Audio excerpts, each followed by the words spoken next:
Welcome to Lead Different, the podcast that redefines leadership and challenges the status quo. Hosted by Daniel Dominguez, founder and CEO of Why Not Leadership. This show is your compass to becoming a better leader through the power of self-awareness. Good leaders foster teams that are engaged, empowered, and energized. Join us on this transformative journey as we equip you with the tools and insights to lead different. Get ready to challenge the ordinary and embrace self-aware leadership. This is Lead Different. Subscribe now. Discover a new era of leadership. Lead different, because great leaders change the world. Hello, everyone, and welcome to the Lead Different podcast. This is your host, Dan Dominguez, and we are powered by Why Not Leadership. Today, we have a great interview with an old and good friend of mine, Vickie Mudra. Let me tell you a little bit about her. Vickie is the founder and CEO of the Institute for Deliberate Practice. She empowers. She is a transformational leadership coach, educator, and consultant dedicated to creating happy, healthy, mission-ready workplaces. She helps leaders and teams challenge the status quo, reconnect with their purpose, and foster thriving workplace culture. She has over 30 years of leadership experience in both the public and the private sector. She holds degrees in healthcare administration and public health, alongside with certifications in happiness studies, conversational intelligence, and energy leadership. She is a former fellow with the Institute of Coaching, McLean Hospital, a Harvard Medical School affiliate. Her greatest joy is helping people recommit to what they love so they can celebrate their best life and their best work. So without any further ado, let me add to the stage. Vickie, how are you? I'm great, Dan. Thanks for having me today. Thank you for being on. It's been a while. You know, it was hard to get you scheduled. Our schedules just didn't match up really well. It took us a little while, but I'm so glad you're here. Yep, me too. So, what's new for you, Vickie? We've, I want to say we've known each other almost 4 years. You were one of the first people that I introduced to the YOS Discovery during my time at the Y Institute as their chief growth officer, and we've just stayed friends. I've actually been out to Arizona, met you in person. You've been out to New Mexico, and so we've had a chance to visit in person a few times, but we've got some history now. Yeah. And tomorrow I'm celebrating. So what's new? Tomorrow I'm celebrating the 8th birthday of my business being incorporated. So fabulous. Congratulations. You know, you hear all the time, and the first thing we hear, right, as entrepreneurs, when we launch our own ventures, the first thing we hear from our cautious friends and family is, you know, that most businesses don't survive 1 year, 2 year, whatever, 3 years. You know, I think that the key is making it to that third year. And we probably know very well why that happens, especially for those of us that tend to beat to our own drum, right? And we do things our own way. It's going to be a little bit different when you experience Vickie Mudra, when you experience Dan Dominguez. What's the key to having stayed in the business for up to 8 years already? Yeah. What's been the key for you? Yeah, I think building a legacy, not just the legacy of my business, but really building a legacy through my work and vision. You know, I think so often we don't hold on to our why. Mm-hmm.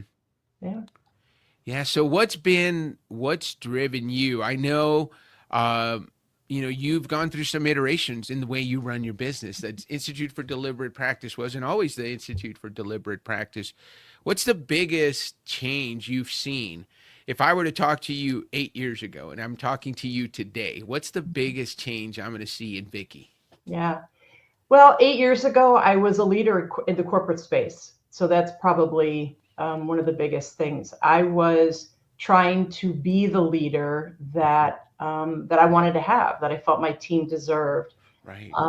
And so I had a little bit of an overlap because I founded my business in 2017, but I stayed in corporate for another year and a half.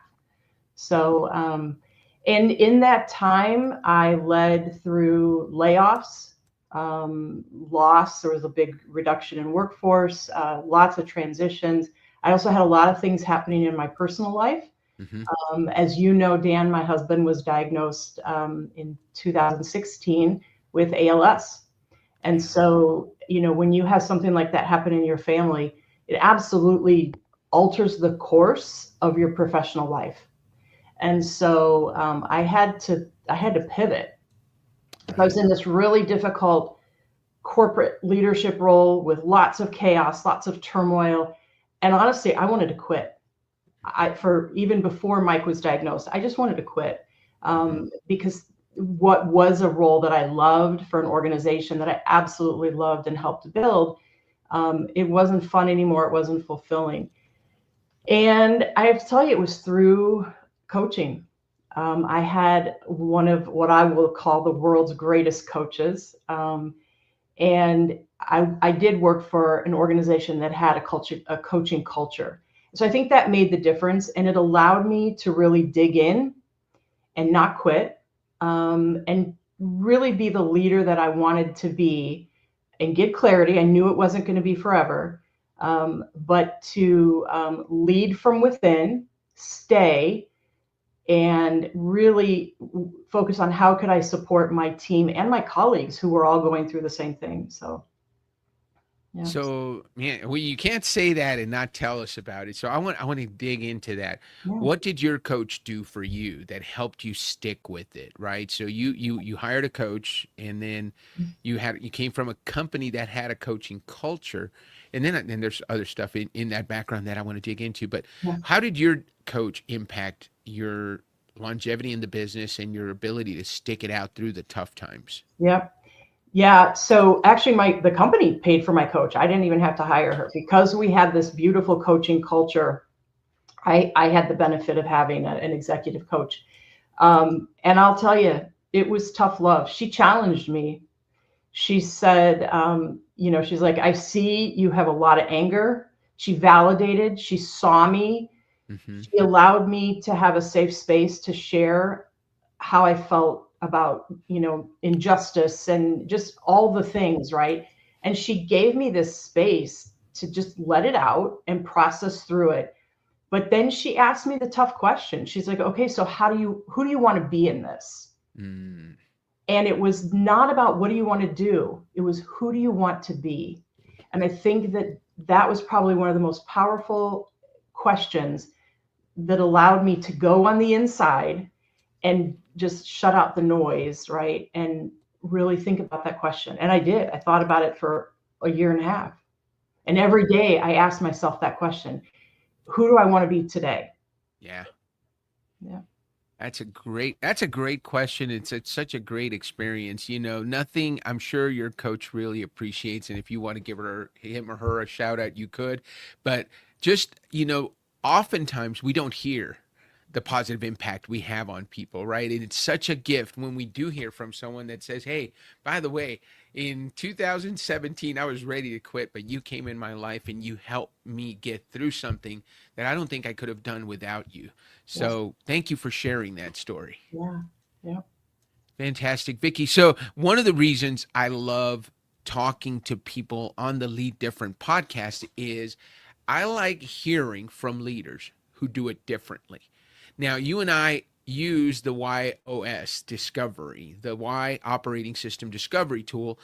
And one of the things that I have found is that folks like you and I who have challenge and better way in our Y operating system tend to be great guests on this show because you do tend to do things different. So I'd love to just go over that really quick and spend a little bit of time on it. So your Y operating system came back way back when we did it is you're a contributor. You're someone who wants to make a difference in the lives of others. So you live to make an impact, make a positive impact. How you do that is similar to me. So we're twins on the first two, is by challenging the status quo, doing things different, doing things out of the box, not being afraid to ask the question, why not? And what you deliver, what people can count on from you is a better way to move forward, better solutions, a better way to do just about anything. How has that knowledge, and I don't know if it's the same for you, Vickie, but for me, when I work with executives, they often say, I kind of knew that about myself already, but now I have language to say it. How has that changed your trajectory since going through that, I think in 2019? So sounds like you and I met right around the time when you were making your transition from corporate to civilian. Yeah. Tell us about that. What was it like to know your why operating system, and how has it impacted you? Yeah. So I told you this story when we first met and you did the interview. It was like a light bulb going off for me. And I think I shared with you that I remembered, and I hadn't thought about it until you and I were talking. And I remembered a time, I know exactly where I was. I was in my great-grandmother's farmhouse in Indiana and spending time with her. And I remember us having a conversation. I was 4 years old, Dan, but I remember this. And I remember her, she was a very faith-filled person. And she would read scripture to me, even though I didn't know really what I was hearing back then, although it imprinted on my heart, so it's always there. But she said, Vickie, you were born to make a difference. You were born to make a difference. And I was 4 years old. I didn't know what that meant. But the minute that you revealed to me what my why was, that conversation, that time in my life just rushed over me. And it was like it was yesterday. And she also knew the second she knew my how, because she would also tell me that I was always challenging the way things were. And honestly, I think she knew my what as well, because she said, you're always trying to fix things. You're always trying to make things better. And so when we had that conversation, for me, it was like coming home. That's what I tell people. It was like coming home. And so it wasn't necessarily new information, but it was affirming and validating, and it gave me language. And I know when I do the YOS with people, that's what I often hear, right? Is I think I knew that about myself. I just didn't have the language. And that's how I felt.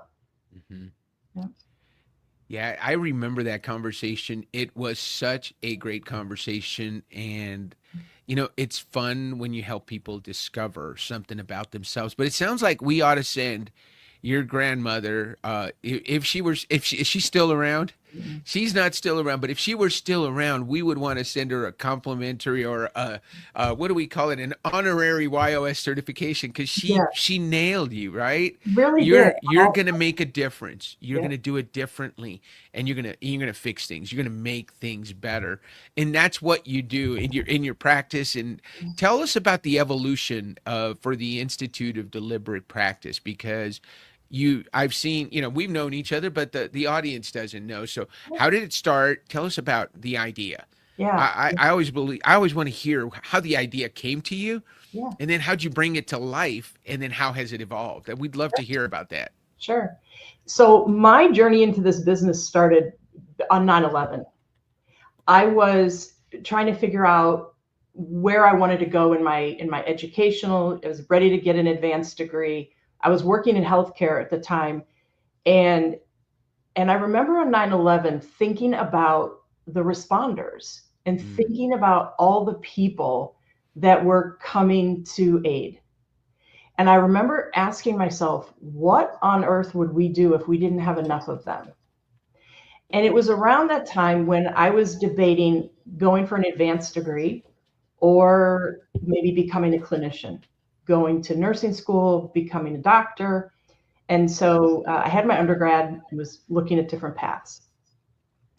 And I couldn't get into nursing school. I graduated with a bachelor's in healthcare administration with honors, and I couldn't get a seat in nursing school. And so I started to understand the bottleneck in healthcare education. So fast forward, I found myself moving into the space of healthcare education. And my goal was to increase access to people who wanted to do this work, whether it was nursing, medicine, allied health, public health, emergency services, because I saw a very consistent pattern. And so I chose to get my advanced degree in public health with a focus in disaster management, because again, inspired by 9/11. But always through a lens of how can we make sure that we have a mission ready workforce for when things like that happen. So spent a number of years in healthcare education. I worked on a Department of Labor workforce development grant, trying to increase, capacity of nursing education, and then ended up helping to grow one of the largest nursing colleges in the country, and really proud of that work. What I started to notice around the same time that I knew that that wasn't my forever work, I also, because I worked with the clinical partners, right, the employers of these graduates, and I started to see that we were losing, particularly in nursing, we were losing graduates after they got into the workplace. And I really became interested and started studying and reading and just having conversations about what's missing. Why are they burning out? We were seeing increases in suicides in these professions. And so I felt that we had a care model in the nursing college for students. And we really focused on how if we could promote self-care in a profession that's all about patient care, right? Patients first, clients first. We could flip that and we could say, look, we need to make sure that we are putting our own oxygen masks on, and we need to promote that among our employees. And then we need to promote them caring for each other. Then and only then can we expect people to be and sustain mission readiness to care for the people that they're called to care for, whether that's students or whether it's patients or communities. And so I said, that's deliberate practice, right? And intentionality. And what if I could bring that into what we call the softer skills, or the workforce, with the real things that allow people not to just be technically ready, but truly humanly ready, right? Emotionally, professionally ready, with emotional intelligence, conversational intelligence, resilience, awareness.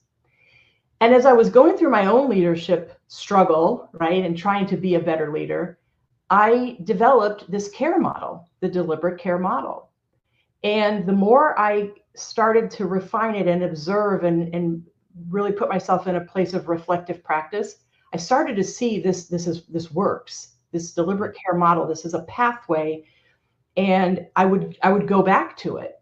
And when I would get in a place where I felt disconnected, or I felt lost, or I had a decision to make, I would go back to this model that I was developing in real time.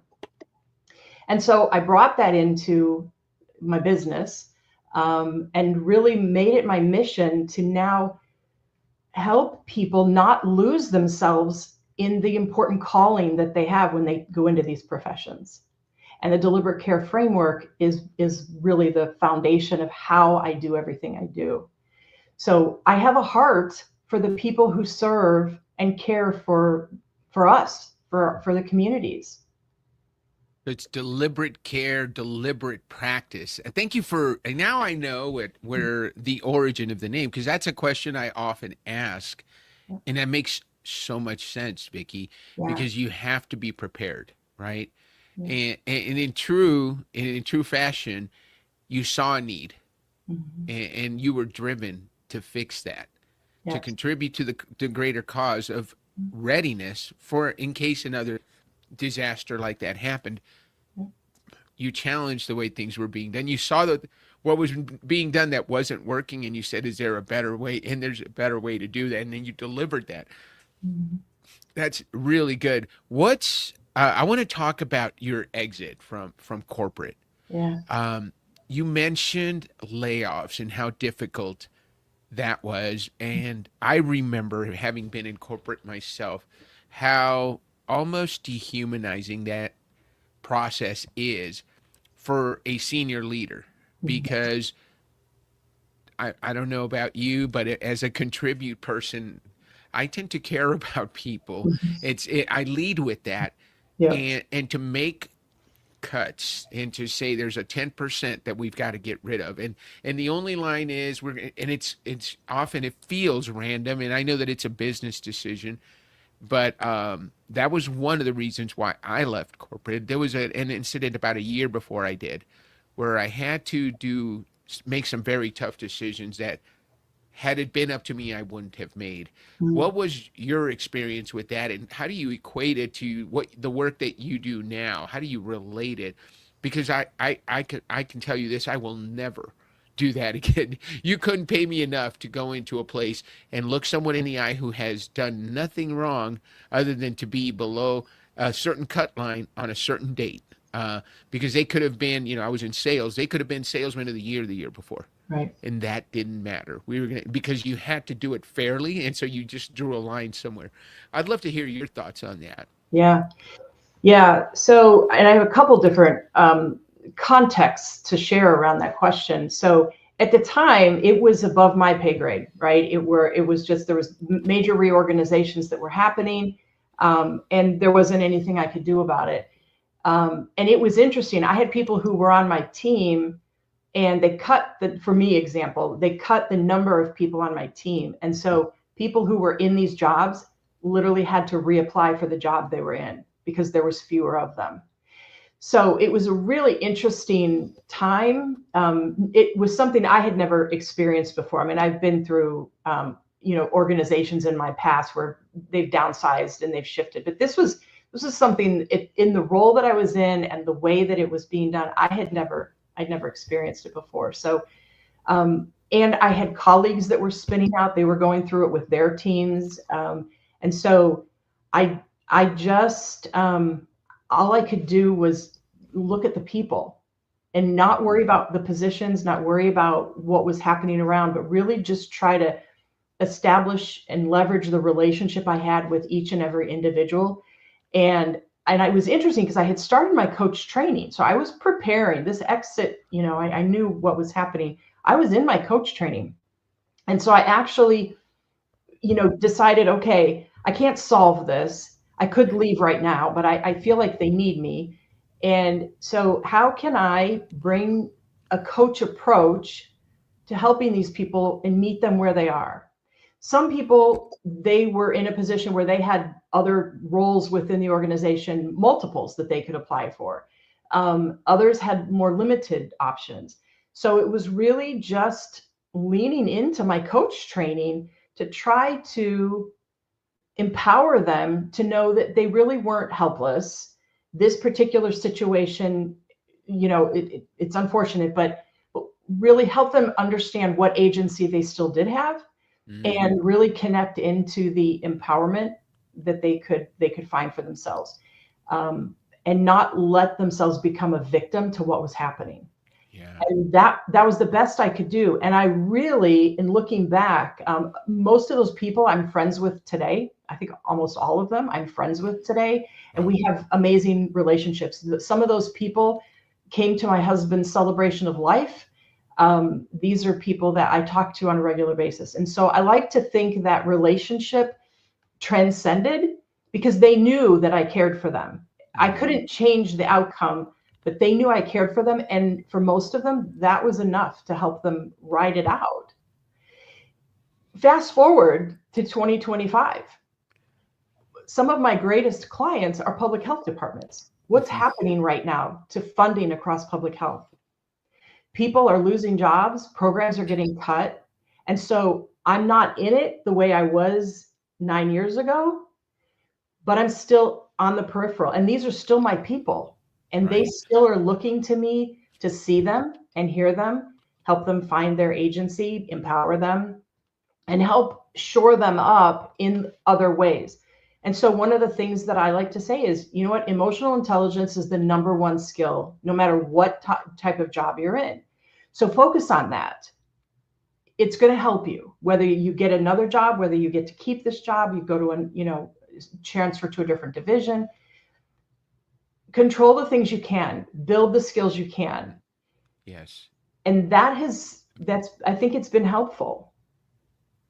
That's really, man, you said a couple of things that I want to dig into, Vickie, if you don't mind. Yeah. One was, and I remember my first coach, one of the first things he told me, because he knew I had the why of contribute, he said, Dan, you've got to learn to say no. Mm-hmm. And you've got to learn to put yourself first. And even as you're telling that story, you were a leader, and you didn't leave because they needed you. And so, that held you there. It's hard at the time, I'm sure, because other people probably had no problem saying, you know what, this is going downhill. I'm out of here as fast as I can. I'm going to get the best jobs that are still out there before Vickie goes and applies, because she can beat me, right? And I know she's going to stay because she cares about her people too much. But what the second part of that I think is really important is you still have relationships with those people. And that comes from you sharing your heart, doing something for others, which I think just comes from a contribute heart. So I think it's a delicate balance. How have you learned? And again, as we dig into this, I know somebody's listening that is probably saying, oh my gosh, that's me. How have you learned to be not necessarily harder, but be able to put yourself first and do it in a way that it doesn't go against your heart? Because as a contributor, I know you want to say yes to everything. You want to, if a client comes and they can't afford your services, you want to lower your price. I struggle with all of that myself, but how have you learned to deal with that good heart in a way that protects you and does the most good? Yeah. I think the one thing that I have, and a lot, and this is a daily practice too, I'm going to tell you, because as a fellow contribute, we don't ever not be this way, right? Right. So this is who we are. This is not who we will always be. Since Mike passed last January, I've learned about the gift of my devotion time, of my prayer time, of really making my faith front and center, and giving myself what I'm going to call white space, to not just pray in a one way, but to really take space and time to hear, to really listen for God, to learn to trust my gut. Because so we have 3 decision points in our body. We have a brain, we have a heart, and we have a gut. People who are a why of contribute, we quite often listen to our heart first, and often only, because that's how we're wired, right? And so I'm learning. We teach what we need to learn, and so I teach this, but I'm also learning it every day, that I need to get out, not be in my head, because I'm in my head and I overthink things a lot. And not just come from a place in the heart, but really sink into my gut. And I find that's where I hear God's voice. That's where I can do my best discernment and really align all 3, my head, my heart, and my gut. So I would say that's probably the biggest thing. And asking why not, right? Like being a risk taker. I've also never been a big risk taker. And so I'm opening myself up to more experimentation, and taking risks and saying, why not? But again, I think part of that is it's the result of my faith journey. That's really good. I also pray every morning, and I have a routine, and there's a devotional book that I read. And a couple of days ago, as a matter of fact, it was yesterday, because I mentioned it in my men's group last night. And Fulton Sheen said, one of the mistakes we make when it comes to God is the same mistake we make with our friends. We talk too much and don't listen enough. Yeah. And what you're talking about is making space to listen and hear what he's got to say, so that you can guide so it guides your path. Am I hearing that correctly? Yeah. And it's really hard, because, for believers, right? There are so many days when I just wish that Jesus would come and sit at my dining room table and I could offer up a cup of coffee and I could hear the will, right? But it doesn't work that way. And so it is sitting in the quiet. It is really connecting to self. And that circles back to why I care about the people who are doing this. They're doing this important work. And they are the ones we rely on, the healthcare professionals, the first responders, the public health. They're the people we rely on to keep us safe and to keep us healthy and help us heal when we're not healthy and fix us when we break. And what happens is when you're in a service profession, and it is even just in the healthcare space, if you look at people who are service providers, attorneys, accountants, they're not selling things. They're not selling widgets, right? They are selling themselves. These are people who we need their energy. We need their knowledge, their expertise. We need their time. And if they don't protect their own knowledge, if they do not treat themselves like they treat, we look at our iPhone, right? And what's the first thing we do when we see our iPhone and we see the battery? We're always looking at that battery all day, right? Do I need to charge my battery? You get in the car, do I need to plug in? Do I need to charge? You go to an airport, it's hysterical. You see people running around looking for outlets. For chargers, yeah. Right? And yet, where are we recharging? Where is our battery indicator that says we need to plug in? We need, or in some cases, disconnect, right? We need to be mindful. And that's where self-awareness comes in. And when we detach, when we disconnect from self, we are monitoring the battery. Mm-hmm. And so it only makes sense that burnout's going to happen. Yeah, that makes a lot of sense. And I don't know how you do it. Maybe we can talk a little bit about this. How do you recharge? How do you keep track of your energy? Because we have to do that throughout the day. I know I can do podcast interviews late in the day because this energizes me. This is not energy draining for me. Talking to good friends about great topics, about leadership, about leading different. I can do that. I could do that tonight at 7:00 at night after a full day of work. I also know that if I have to do accounting of any kind, if I have to do any kind of follow through, I better do that first thing in the morning. Yeah. So what are some tricks that you have as a person who probably like myself can go from one thing to another really fast? How do you stay focused and how do you maintain your energy throughout the day? What are some tips that have helped you do that is with the how of challenge and the what of better way and such a busy mind that we can have? Yeah.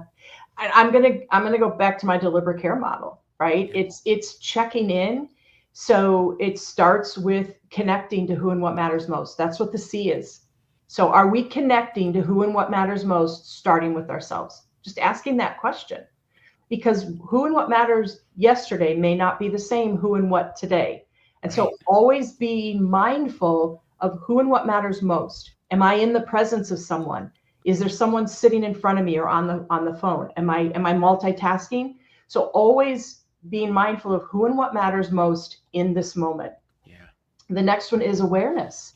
Are we aware of how we're showing up for ourselves and how we're showing up for others? And so, and there's lots of different ways that I bring deliberate care to life, but it's really fundamentally simple. And this is how I have survived and thrived and continue to stay on the path, because I have to go to it myself.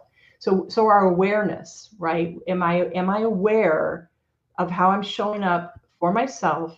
Am I plugged into my needs and others? Am I putting down what I want people to pick up in terms of messaging and intention, right?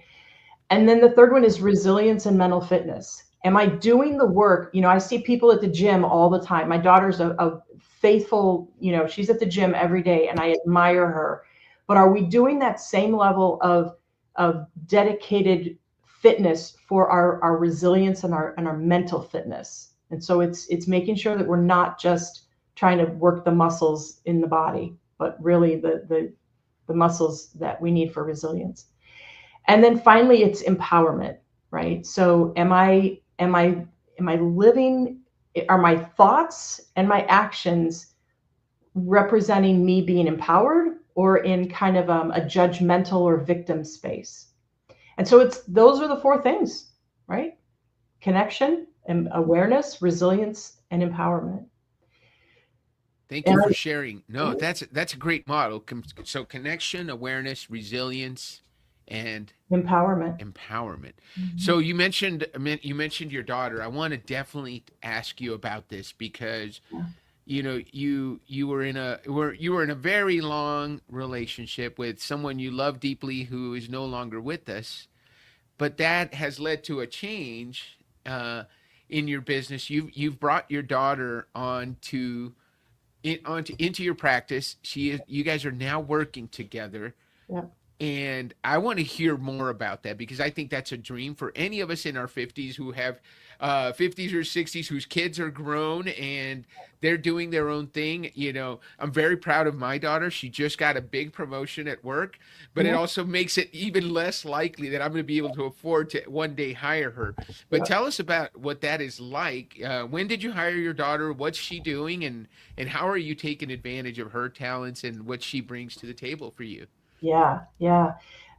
So she came to work with me as my first full-time employee back in November, and it was a little bit of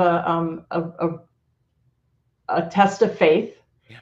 Cash flow was down, and I needed to make her whole. She was making a good salary as a senior project manager in a company that she had helped grow and was one of the early employees and had been there, I think, 11 years. And so she helped grow this company to a really thriving organization, and they loved her and she loved them, but it was time for a change. And so brought her over, and I saw in her, she's an MBA project management degree, and I saw all of these amazing talents and gifts that my company could benefit from, especially as I look to take on more clients and scale to a bigger footprint. And so she made the decision, and we had talked about it. We talked about, I'd love for you to be able to work with me. She actually went through coach training pilot that I did last spring. And so she got a little bit of a taste of, what it might be like to be a coach. And she has always been focused on growth and development. And she was one of the greatest leaders at her organization. She had low attrition. She had a really dedicated team, and she always was focused on their growth and development. And so I knew that she already had the mindset for leadership development, organizational health, right? So we said, okay, let's do this. And it was, it was a big test of faith, because the early part of the year, coming up on the 1 year of her losing her dad and me losing the love of my life, you're still grieving, right? So we're trying to navigate the grief journey. We had the first holidays without him, and so then we jump into this new way of being, and she didn't feel ready, and it took a good 4 to 5 months, I think, for her to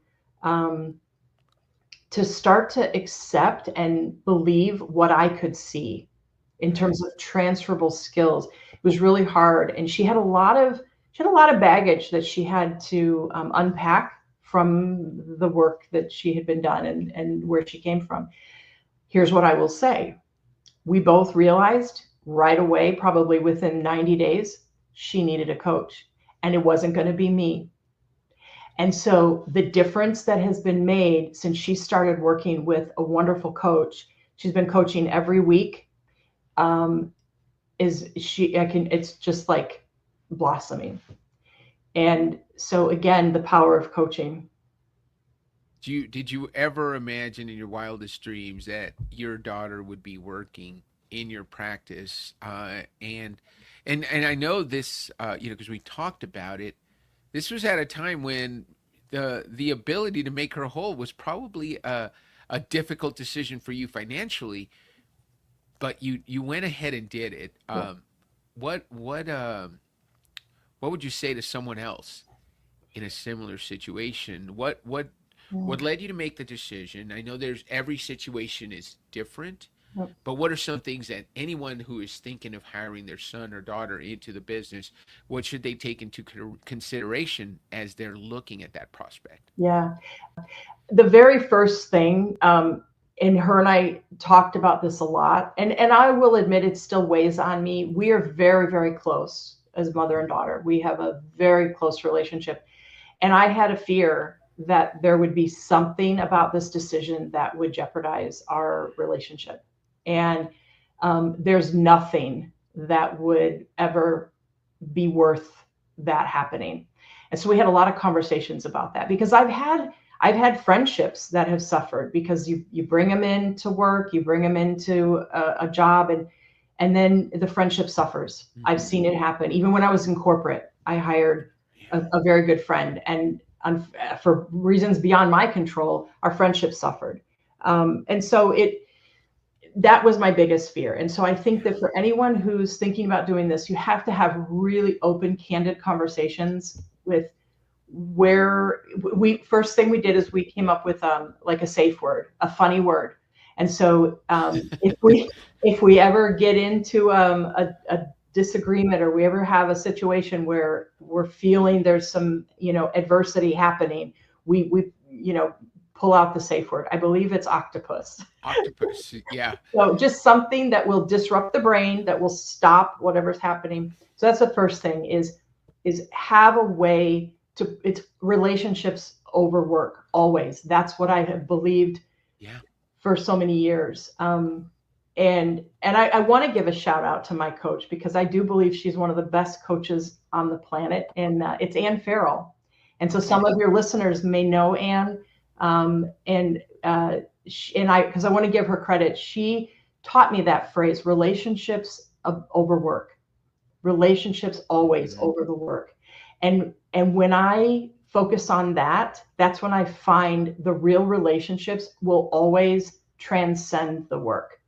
The relationships maybe that weren't real, they may have their season, right? And some relationships do, but relationships over work, that was always Ann's mantra. And I have found it is probably the best advice I've ever received, in addition to just her amazing coaching. Relationships over work, people over numbers, right? Yep. People over, yeah. Yeah, no, I really like that. It reminds me of my daughter's principal. When she started at this new school, her principal and my wife and I have known each other for probably 25 years. It's been almost 27 years now, because she's been at the school for a while. And of course, being a contribute, one of the first things I did is volunteer to help with fundraising and do things for the school that I could, where I could bring my gifts. But one of the things she said is, don't forget, we are friends first. Yeah. Regardless of what happens, whether we have a successful fundraising campaign or a horrible fundraising campaign, we're friends first. Whether you think I'm doing things right or doing things wrong, let's remember to be friends first. So it's similar to what you're talking about, relationships over work.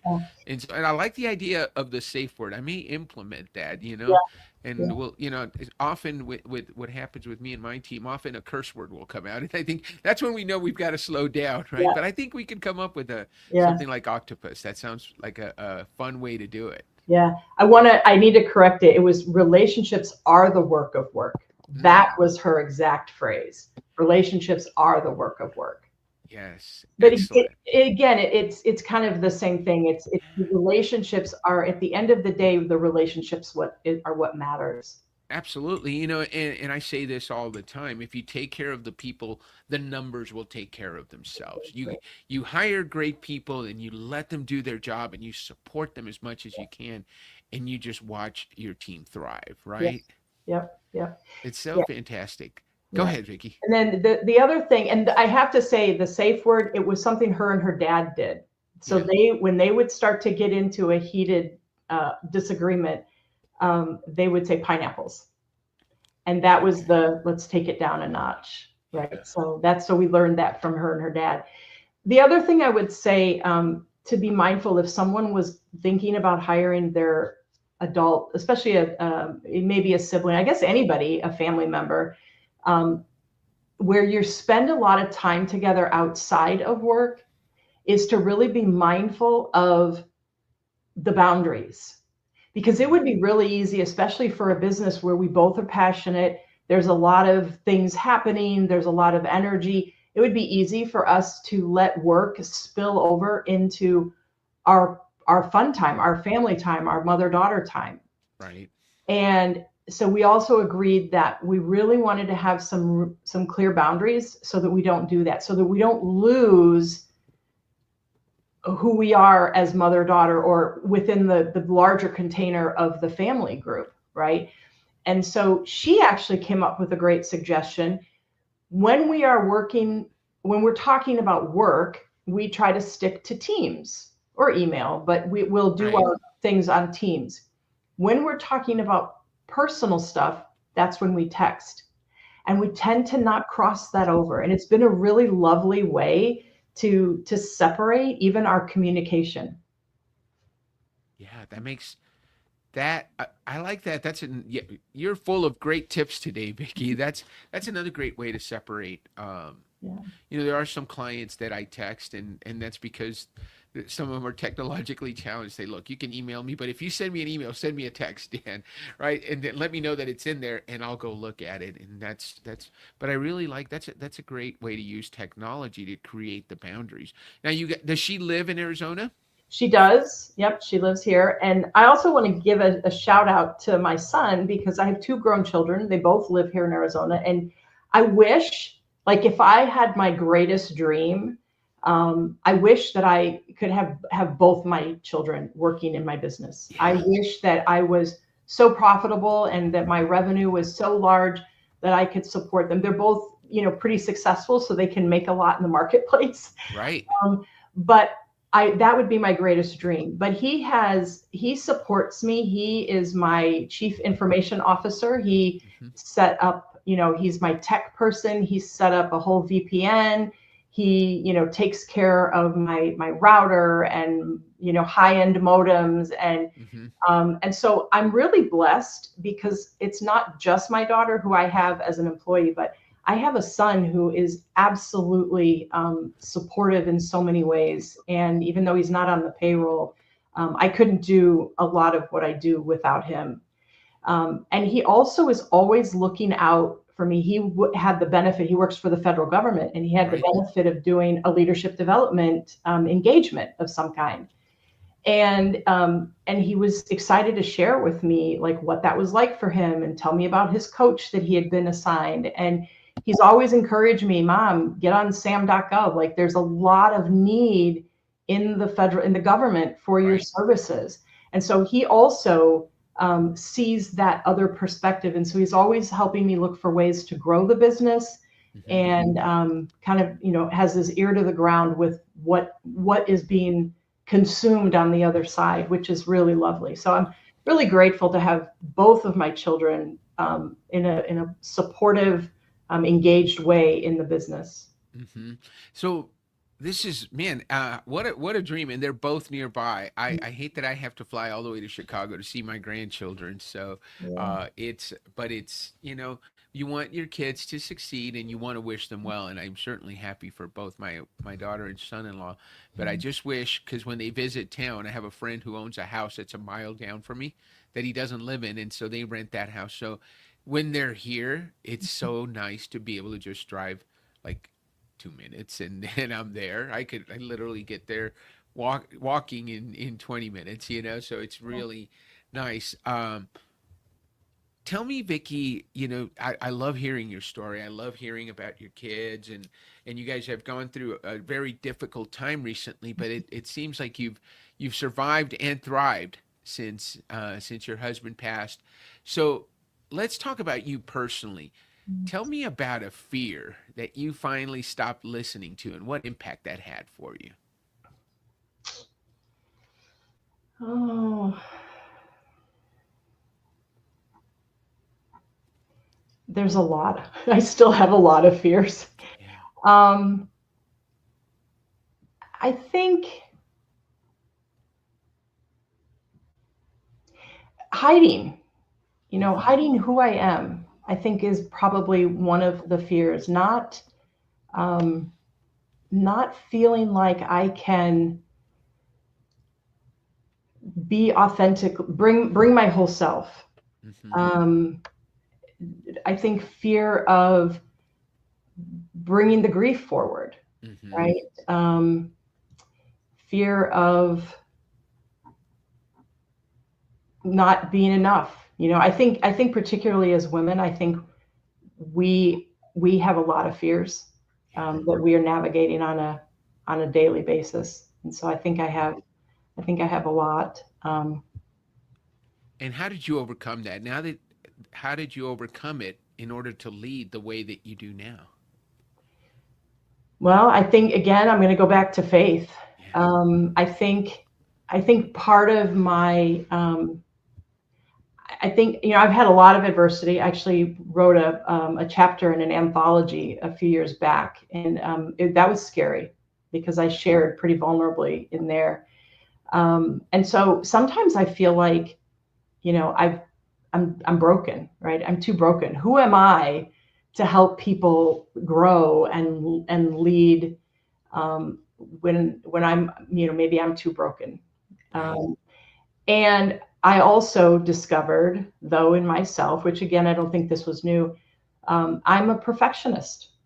And so I think I'll go back to the faith, right? I traded fear for faith, and I traded perfection for purpose. I love that. Yeah. So, oh man. So how are you different today? Because since how do you show up? What's changed because you lead your life and you lead it the way you do now? Yeah.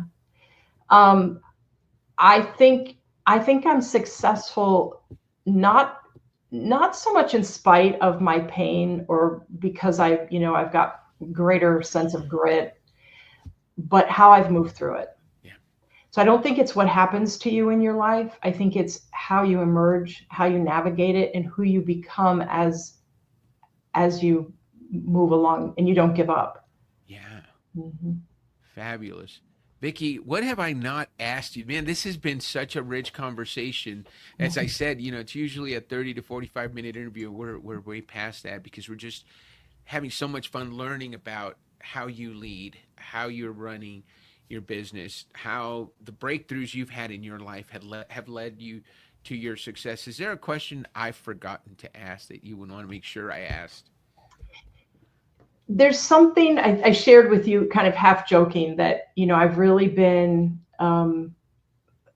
I've been wanting to serve God, right? That's become really, really important to me, and it's caused me to doubt: am I on the right path? If God is my number one priority and following, serving according to His will, am I doing should I be in business? Should I be trying to make a profit? Like, especially again, as a contribute, I think you mentioned a little earlier, like, I just want to give it all away. It's really hard for me to charge what I think I'm worth. And so, questioning, am I on the right path?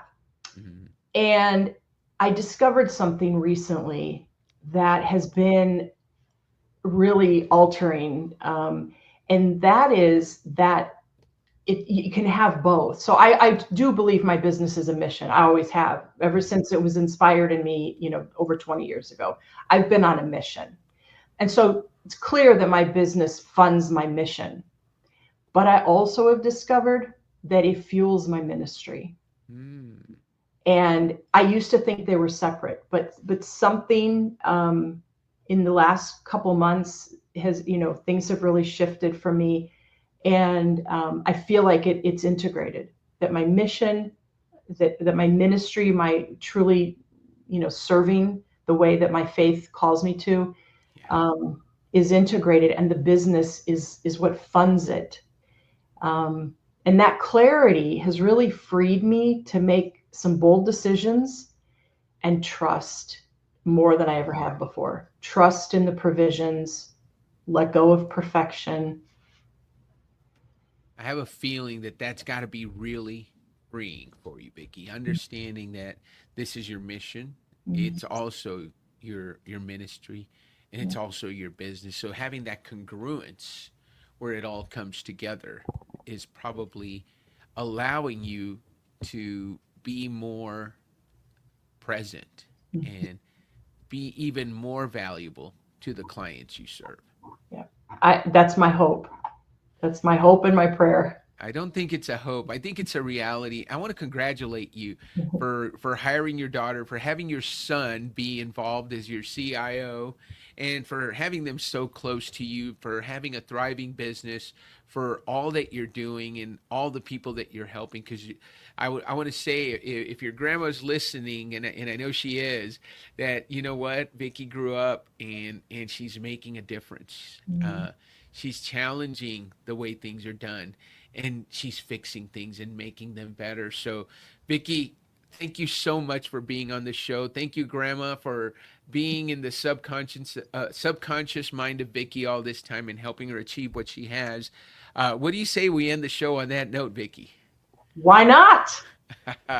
Thank you so much, guys. If you found this conversation interesting, enlightening, energizing, whatever it was that you got out of talking to Vickie, we're going to put her information in the show notes. I know you can find her on LinkedIn, Institute for Deliberate Practice. Please like the episode, share it with your friends, give us a comment, tell us what you think. We're on LinkedIn, we're on Facebook, we're on Instagram, and YouTube. So wherever you listen to your podcast, and we're on all the podcast apps, give us a like, give us a subscribe, and let your friends know about the great interviews we have with amazing leaders like Vickie Mudra today. Vickie, thank you so much for being on. I look forward to our next conversation. Take care. This is Lead Different. Subscribe now. Discover a new era of leadership. Lead different because great leaders change the world.